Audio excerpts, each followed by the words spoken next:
నమస్తే. నేను మీ వాసవి వెలిశాల. Happy girl. మనందరం హ్యాపీ మనుషులమే అండి. అనుకుంటే అయిపోతది. ఈరోజు బలంగా కోరిందే భవిష్యత్తు కదా! ఏది బలంగా మనం అనుకుంటామో ఇవాళ, ఏది ఒకటికి 10 సార్లు అనుకుంటామో రేపది మన జీవితంలో ఉంటది. కాకపోతే మనం అనుకునే దాంట్లో ఒక క్లారిటీ ఉండాలి. క్లియర్‌గా ఉండాలి. రామాయణంలో ఒక ఎగ్జాంపుల్ ఉంది. ఏంటంటే ఒక రామాయణం ఒక కథ. ఒక పెద్ద చెట్టు కోరుకుంటదంట. నేను రాజునవ్వాలి, చక్రవర్తినవ్వాలి అని కోరుకుంటది. కోరుకుంటే ఆ కోరిక తీరుతది. ఎట్లా తీరుతదో తెలుసా? ఆ చెట్టు ఆ చెట్టు తీసేసిన తర్వాత చనిపోయిన తర్వాత ఆ చెట్టు కలపని పాదుకలుగా తయారు చేస్తారు. రాముల వారికి ఆ పాదుకలు అరణ్యానికెళ్ళేటప్పుడు ఇస్తారు. రాముడు, సీత, లక్ష్మణుడు అరణ్యానికెళ్ళేటప్పుడు ఆ పాదుకలు ఇస్తారు. తర్వాత భరతుడెళ్ళి ఆ పాదుకల్ని తీసుకొనొచ్చి రాముల వారు రానంటే, ఆ పాదుకల్ని సింహాసనం మీద పెట్టి వాటిని రాజుని చేస్తాడు. చూడండి ఎట్లా తీరింది కోరిక. కోరికలో ఎప్పుడు ఒక క్లారిటీ ఉండాలి. నాకు ఇప్పుడు రాజవ్వాలనుంది అని అనుకోవటం కంటే, నేను మనిషిగా రాజవ్వాలి అని అనుకోవాలి కదా! మనం ఏం కోరుకుంటున్నామో ముందు మనకు తెలియాలి. అది అర్థమవ్వాలి మనకి. రీసెంట్‌గా ఒక బామ్మ మనవడికి పెళ్ళవ్వాలి.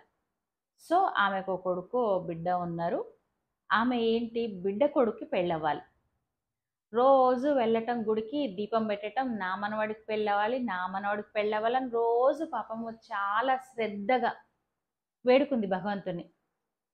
అదే అనుకునేది ఆమె. తీరా ఏమైంది అంటే కొడుక్కి పెళ్ళైపోయింది. ఆమె ఆమె ఏం కోరుకుందో ఒక విష్‌లో ఒక క్లారిటీ లేదు. సరే ఈమె కోరుకున్నందువల్లనే జరిగిందా అని అంటే అది భగవతేచ్ఛ.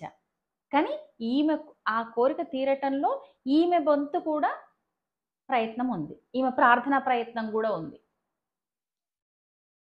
అట్లా మనం కోరుకున్నాము అంటే ఆ కోరిక నాకు ఇది కావాలి. నేను ఇది పొందాను. అట్లా ప్రతి దాంట్లో ఒక క్లారిటీ ఉండాలి మనకి. గబాల్న ఏదో కోరుకొని ఏదో వచ్చి మళ్ళీ ఆ కోరిక ఎంత బలంగా ఉండాలి అంటే క్లారిటీతో పాటుగా మన ఆలోచన మొత్తం దాని మీదనే ఉండాలి. మనం మానసికంగా చాలా బలంగా దాన్ని విష్ చేయాలి. తర్వాత ఎప్పుడు హ్యాపీగా ఉండాలి. సంతోషం ఎప్పుడు పెట్టుబడే. మనం ఈ క్షణం సంతోషంగా ఉంటే రేపు సంతోషంగా ఉంటాం. ఈరోజు మనం పెట్టే పెట్టుబడి రేపటి కోసం. సో మనకొక విష్ తీరాలి అని అంటే హ్యాపీగా ఉండాలి, థ్యాంక్ఫుల్ ఉండాలి, మన విష్ పట్ల ఎప్పుడు ధ్యాస ఉండాలి. బస్ కోరిక తీరిపోతుంది. చాలా ఛాన్సెస్ ఉన్నాయి దానికి. ప్రయత్నమే కదా! సాధనమున పనులు సమకూరు ధరలోనని మన సాధనే కదా! సాధన ఎంత గొప్పగా చేస్తే, ఖచ్చితంగా ఎంత బలంగా చేస్తే అది భవిష్యత్తులో ఉంటది. మన జీవితం మన చేతుల్లోనే ఉంది. మన హ్యాపీనెస్ కోసం మనం ప్రాక్టీస్ చేద్దాం. మనకు కావాల్సింది పొందుదాం. పొందాము. ఓకే. Thank you.